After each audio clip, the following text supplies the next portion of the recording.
What does that even mean, Bauer's Game Corner?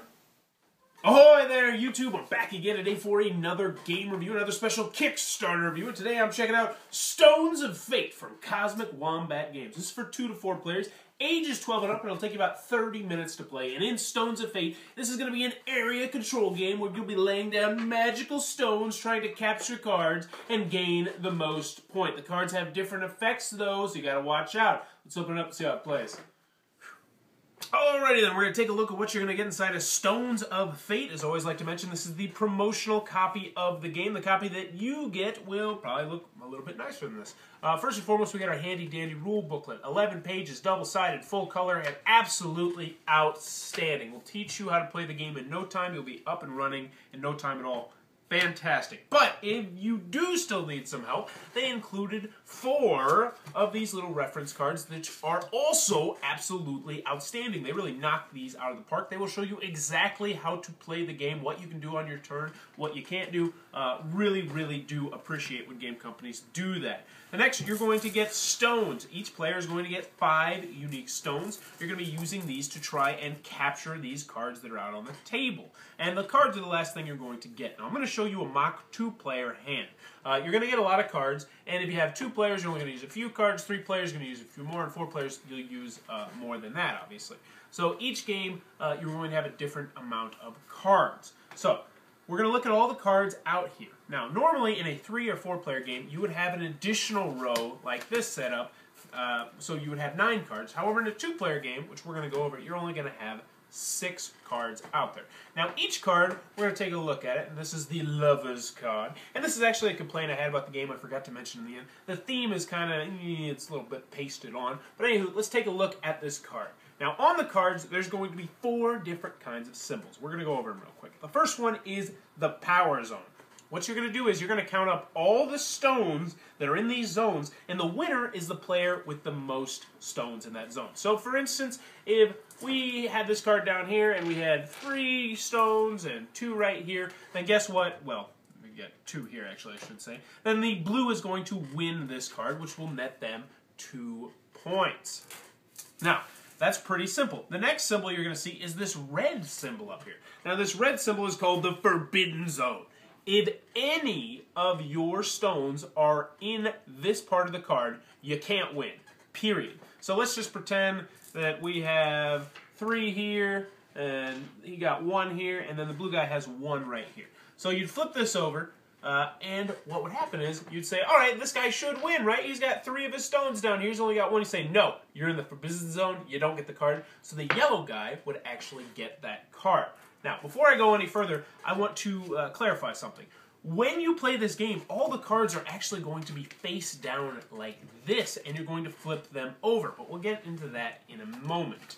So, there are 2 more symbols on the card, which we're going to go over. We have this purple one right here. This is called the Opportunity Zone. This is a zone I really do like. Each player who has at least 1 stone right here may draw a card and add it to their collection. So they may draw victory points, essentially, which is always good. The last one are the Keystone Zones. And the only way you can win this card is if you have exactly the right number of stones here. So for instance, in order to win this card, you would need 1 stone here, 1 stone here, and 1 stone there. And then when you flip it over, you would gain 3 points. Now those are the 4 symbols on the card. Now let's go over the gameplay itself. So here's how this works. You're going to start the game, you're going to have all the cards so you can see them like we just had them. You're going to flip them over, and then you are going to take turns. And on your turn, you're going to get 2 and only 2 actions. Now, the actions you can do are you can peek at a card, so you can look at it. Only you can look at the card, then put it down. You can place or move one of your stones. So if you have it, you can put a stone here, or if you don't want the stone there, you can move it wherever you want. And last, you can flip a card. So essentially, you're going to be trying to remember exactly what was on each card. So I might know what's on this card, and you might know what's on that card. It really can get confusing. What happens sometimes is you'll be like, yeah, I flipped this over, or let's do a better example. How about this one? So let's pretend that you've been working on this right now, and you flip it over, and you're like, yeah, I get these 3 points, and you'll be like, oh no, I flipped it the wrong way.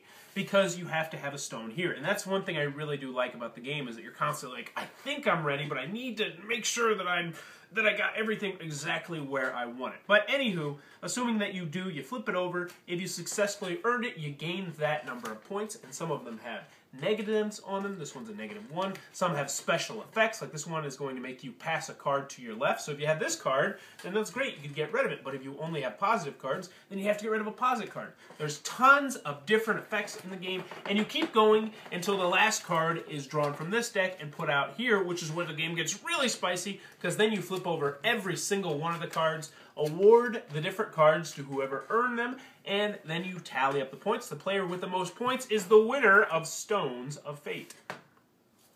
Alrighty then, Stones of Fate from Cosmic Wombat Games. What are my final thoughts? Let's go over the pros, let's go over the cons. First, on the con side, the game is not going to be for everybody for a couple different reasons. It's a very light strategy game. Now, there is some strategy in this game, don't get me wrong, but it is very, very light strategy. I think it straddles a nice line between being a family game and being a gamer's game, a nice little filler game. The next thing here is the artwork. I really didn't like it at all. I really just can't stand the artwork, but everyone else that I played with really did like it, so I think that's more of a me thing than a this game kind of thing. Last thing that might bug some people is it's 2 to 4 players. If you got a bigger gaming group, the game might not be for you. Moving on to the pros, though, I really enjoyed Stones of Fate. This one is going to stay on my shelf for a long time for a couple different reasons. It's a very, very simple game. You only got a couple, 2 actions a turn. I like the peeking. I like the fact that you were like, oh, I turned and I looked at the card the wrong way. I really like that mechanic. A lot of people don't, where you got to memorize exactly which way the card was faced when you flip it over. I personally do like that mechanic. I also like the components. The cards are nice, the little stones are nice. Everything about this game is nice, and this is the promotional edition. So the edition you get is even going to be nicer. The last thing I really did enjoy about it was just the accessibility to this game.